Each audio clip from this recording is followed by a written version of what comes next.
네, 여러분들 안녕하세요. 저는 한문교육과 졸업생이자 2022학년도 경기 지역 합격자 김지현이라고 합니다.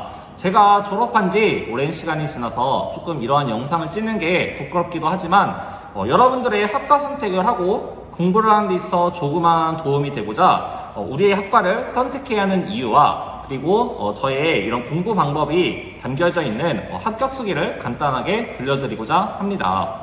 먼저 제가 생각하는 우리 학과의 가장 큰 장점은 매년 다수의 중등 임용고시 합격자를 배출하고 있다는 것입니다. 이거는 단순하게 1년에 몇 명의 합격자를 배출했다라고 이렇게 중점을 두기보다는 매년에 걸쳐 합격자를 배출하고 있다는 것이 우리가 공부하고 있는 방법이 맞고 또는 이 과정도 잘 맞고 있다는 이 확신과 또는 나도 시험에 붙을 수 있겠구나 하는 이런 자신감을 얻게 해줄 수 있다는 것입니다. 저 또한 오랜 수험 기간을 거치면서 장기간을 걸쳐오면서 우리 과에 누군가가 합격하고 있다는 이것은 가장 큰 동기부여이자 자신감을 갖게 해줄 수 있는 계기였으니까요. 두 번째 장점은 학과의 체계적인 교육과정이 잡혀있다는 것입니다. 즉, 임용고시를 보기 위한 최적의 시스템이 구축되고 있다는 점이죠. 여러분들이 한문 임용고시를 보기 위해서는 다양한 영역을 공부하게 될 텐데요. 바로 높은 수준의 이런 공부를 하기보다는 한문은 무엇이고 문장 구조는 어떻게 이루어져 있으며 그 문장 구조들은 어떻게 풀이해내가야 되는지를 하나하나 배우게 될 텐데 1학년 때부터 차근차근 그 과정들을 배울 수 있는 그런 체계적인 교육과정이 있다는 것이죠. 즉, 우리 과에는 전문적이면서도 가장 그러한 교육과정을 잘 이해하고 있으신 교수님들이 다수 계시기 때문에 여러분들이 믿고 선택해서도 좋을 것 같습니다. 그리고 세 번째 장점은 스터디 구성이 조직적이고 체계적으로 이루어져 있다는 점입니다.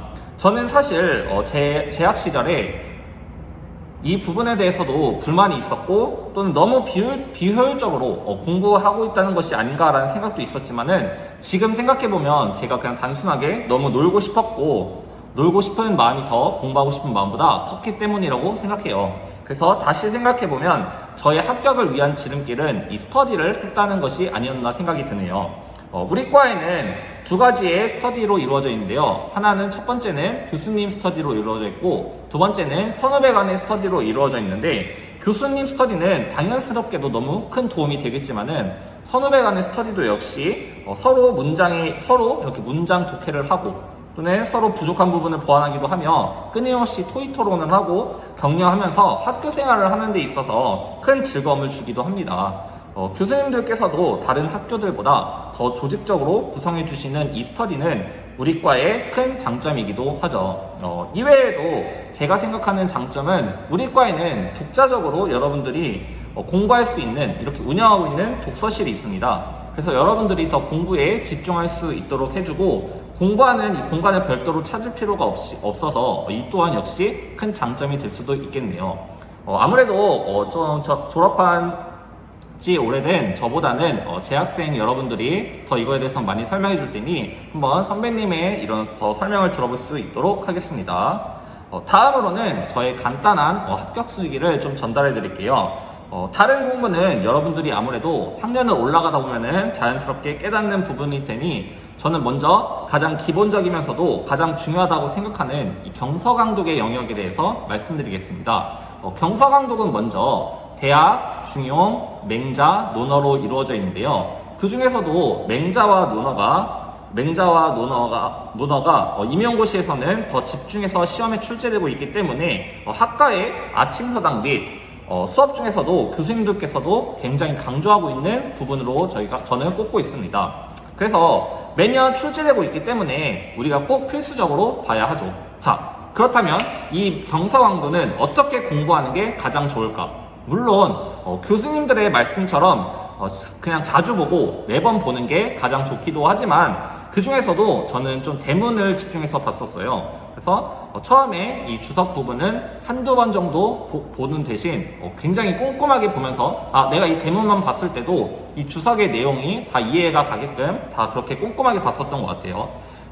그리고 중요한 구절은 표시해놓고 다시 보기도 했고 대문을 공부할 때는 아시겠지만은 특이하게 쓰이는 이런 한자를 또는 주제나 주체 및 대상을 파악하고서 빈칸으로 나올 수 있는 단어 같은 것도 예상하면서 보고했었습니다. 지금까지 저의 간단한 이런 수기를 말씀드렸었는데요. 가장 중요한 건 정해진 방법은 없다고 생각합니다. 저 또한 그 방법을 몰라서 많이 떨어졌었고 이번에 합격한 것도 그 방법이 정답이기 때문은 아니라고 생각합니다. 하지만 자신의 방법을 찾아보는 것이 가장 좋다고 생각해요. 그래서 먼저 글을 읽을 때는 백문으로도 한번 쭉 읽어보고 그 다음에 문단을 나눠서 문단 정리를 해가며 읽어도 보고 역사적인 사례가 나오면 그런 것들을 사례도 한번 찾아보면서 공부하는 이런 것도 있었던 것 같습니다. 저는 2022년도에 화두되고 있는 여러 키워드들 중 저는 문해력이라는 용어를 꼽고 싶습니다. 그 이유는 이 글을 읽고 이해하며 문제를 해결하는 능력인 문해력을 키우기 위해서는 우리 한문교육이 학생들을 위해서 더 많이 힘을 써야 된다고 생각하고 있기 때문입니다. 여러분들이 미래 학생들을 위해 우리 한문교과에서 교학성장하며 참된 선생님들이 되셨으면 좋겠습니다. 그럼 언제가 될지 모르겠지만 다음번에도 또 좋은 기회로 만났으면 좋겠네요. 지금까지 좀 두서가 없을 수 있었겠지만은 저의 간단한 합격 수기와 우리 과를 선택해야 하는 이유에 대해서 찍어봤습니다. 네, 감사합니다.